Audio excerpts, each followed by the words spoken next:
Alors que Jane profitait d'une soirée paisible dans son jardin, elle ne put s'empêcher de remarquer que son chien Max aboyait sans relâche vers un endroit près de la clôture. Au début, elle pensa que ce n'était qu'une lubie de plus de Max. Mais comme les aboiements continuaient, sa curiosité grandit. Qu'est-ce qui avait bien pu attirer son attention? En s'approchant de Max, Jane remarqua qu'il fixait une parcelle de terre où l'herbe semblait légèrement retournée. Intriguée, elle décida d'enquêter et se mit à creuser à l'endroit où Max aboyait. À sa grande surprise, elle déterra un câble enfoui qui s'enfonçait profondément dans le sol. Réalisant qu'il y avait plus à cette découverte qu'il n'y paraissait, Jane suivit le tracé du câble. Mais avant de continuer, cliquez sur le bouton « J'aime », abonnez-vous si ce n'est pas déjà fait, et activez la cloche de notification pour ne manquer aucune nouvelle histoire. L'air du soir était frais et vif, une brise légère faisait frissonner les feuilles du vieux chêne qui veillait sur le jardin de Jane. Le ciel se teintait de nuances orangées et rosées alors que le soleil disparaissait derrière l'horizon, projetant de longues ombres dansantes sur l'herbe.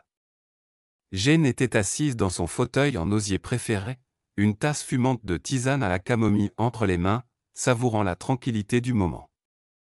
C'était son sanctuaire, un endroit où le chaos du monde semblait s'évanouir, ne laissant place qu'à la paix. Mais ce soir-là, la paix lui échappait. Max, son fidèle Golden Retriever, aboyait sans cesse, les yeux fixés sur un point près de la clôture. Ce n'était pas inhabituel que Max aboie après un écureuil ou un chat errant. Mais là, c'était différent.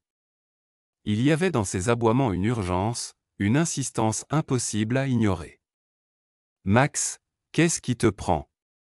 murmura-t-elle plus pour elle-même que pour le chien. Mais Max restait inflexible, sa queue battant l'air furieusement tandis qu'il continuait son vacarme. La curiosité tira Jane de son fauteuil. Elle traversa la pelouse, ses pas silencieux sur l'herbe douce, jusqu'à rejoindre Max. Il griffait le sol, son museau frémissant d'excitation. « Qu'est-ce que c'est, mon grand ?» demanda Jane, en s'agenouillant à ses côtés. Son regard suivit celui de Max jusqu'à une parcelle où l'herbe semblait légèrement déplacée. C'était subtil, presque imperceptible, mais quelque chose s'y trouvait, quelque chose qui avait capté toute l'attention de Max. Le cœur de Jane s'accéléra, partagé entre appréhension et curiosité. Elle tendit la main, ses doigts effleurant la terre fraîche. Le sol était meuble, comme s'il avait été récemment retourné. Un frisson lui parcourut l'échine, un souffle de mystère encore enfoui. Elle hésita un instant, jetant un œil vers la maison où la lumière chaleureuse de la cuisine se déversait sur le perron. Mais l'appel du mystère était trop fort, et elle se mit à creuser, ses doigts griffant la terre avec une détermination qui la surprit elle-même. Elle ne tarda pas à heurter quelque chose de solide. Son souffle se coupa lorsqu'elle mit au jour un câble noir épais, dont la surface luisait d'humidité. Il s'enfonçait dans la terre, disparaissant dans l'obscurité. « Mais qu'est-ce que c'est que ça ?» murmura Jane, son esprit foisonnant d'hypothèses. Était-ce une vieille ligue électrique? Un reste d'infrastructure oubliée? Mais pourquoi Max s'y intéressait-il autant? La seule façon de le savoir était de le suivre. Avec une détermination inattendue, Jane se mit à suivre le tracé du câble. Celui-ci la mena à travers la cour, l'herbe fraîche et humide sous ses pieds nus, jusqu'à la limite de sa propriété. Là, dissimulée sous un enchevêtrement de lierre et de broussailles, elle découvrit une petite trappe rouillée. Son cœur tambourinait dans sa poitrine alors qu'elle s'agenouillait, ses doigts tremblants écartant les débris. La trappe était ancienne. Le métal corrodé par le temps, mais il céda sous sa main, s'ouvrant dans un grincement de protestation. À l'intérieur, une échelle étroite descendait dans les ténèbres. Une odeur de moisi s'en échappa, mêlée aux senteurs de terre et de décomposition.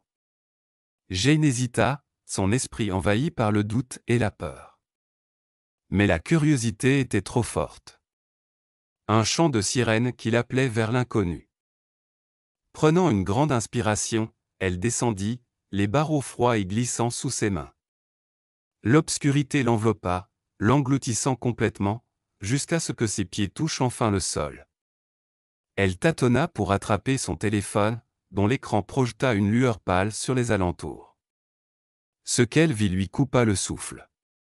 Le compartiment était petit, pas plus grand qu'un placard, mais rempli de trésors.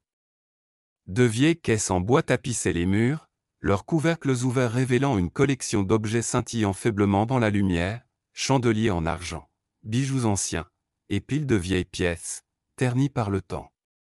L'esprit de Jane tourbillonnait, des milliers de questions s'entrechoquant dans sa tête. Qui avait enterré ces objets ici? Et pourquoi? Les anciens propriétaires n'avaient jamais mentionné quelque chose de semblable. C'était un secret enfoui sous terre, attendant d'être découvert. Les aboiements de Max l'avaient conduite jusqu'à ce trésor caché. Elle ressentit un profond sentiment de gratitude envers son fidèle compagnon, dont l'instinct avait guidé cette incroyable découverte. Alors qu'elle explorait le compartiment, ses doigts effleurant le métal froid et le bois poli, Jane ne pouvait s'empêcher de s'émerveiller des étranges détours que peut prendre la vie. Une simple soirée dans son jardin s'était transformée en aventure, un voyage dans le passé, enfoui juste sous ses pieds. Elle savait qu'elle devait une fière chandelle à Max, ses sens aiguisés avaient mis au jour un secret resté dissimulé si longtemps. C'était un rappel que des mystères se cachent juste sous la surface, attendant ceux qui osent chercher.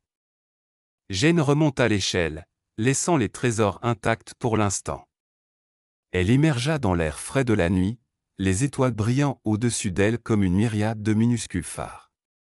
Max l'accueillit d'un battement de queue, les yeux brillants de satisfaction. « Bon garçon », murmura Jane en lui grattant l'arrière des oreilles. « Tu as bien travaillé. » Assise de nouveau dans son fauteuil, la chaleur de sa tisane apaisant ses nerfs, Jane repensa aux événements de la soirée. La vie était pleine de surprises, réalisa-t-elle.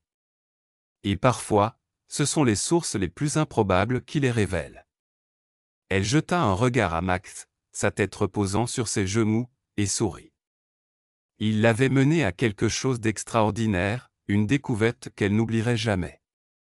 Et pour cela, elle lui était profondément reconnaissante. En fin de compte, c'est l'aboiement d'un chien qui avait tout changé, un rappel des merveilles cachées qui sommeillent juste sous la surface, attendant d'être trouvées.